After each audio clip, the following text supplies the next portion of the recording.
Hi folks, I'm Madison from Reliant Destinations and MyCaribbeanLuxury.com. Thank you so much for stopping by my channel, Mr. Travelux. Today I invite you to have a look at a wonderful suite with me at Sandals Grande Antigua. And this is the Mediterranean Oceanview Penthouse 1-bedroom Butler Suite, which is the GA category. First, I would love to invite you to have a look in that description below where there is an awesome interactive digital brochure of this resort. There you'll also find so much other information about how to get in touch with me personally, where and how to find the best deal, how to compare resorts and rooms, and so much more. Whether you would like me to hold this room for you for free, yes, I can actually do that, or anything else, please get in touch and it would be my true pleasure.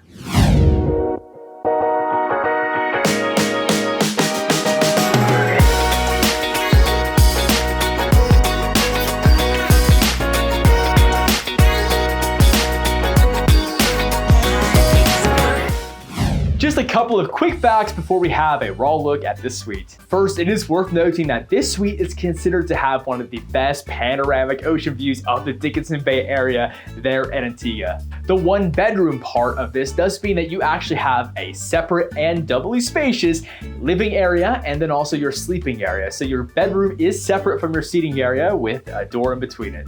This does mean that this suite is actually going to be nearly double the size of a lot of the ones which are simply kind of a hotel style with everything in one room. In the seating area, you will have comfortable oversized sofas, you'll have a smart TV there, and of course you will have the fully stocked bar with the premium brands. One of the nice features about this suite as well is the Roman whirlpool tub. And you do also have a separate walk-in rain shower. This suite will come with your own dedicated personal butler team, and you do have 24-hour room service. One of the unique things at the butler level, as a reminder, is that as a butler suite, you actually have access to room service from any of the restaurants during dinner time. Outside of main meal times, you do have an extensive dedicated butler service menu as well.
Hey there, I hope you enjoyed this room tour and I would love to hear your comments, thoughts, and questions in the comment section below. Of course, you can also get in touch with me personally using the contact details you'll find in that description. Whether you're thinking to take on a new booking at a Sandals Beaches Resort, or whether you do have an existing reservation you made direct in the last 14 days and would love to hear about what value I can add to your booking, make sure to get in touch. Please make sure to like this video and subscribe. It's been so great having you here today. I hope to see you in my next videos.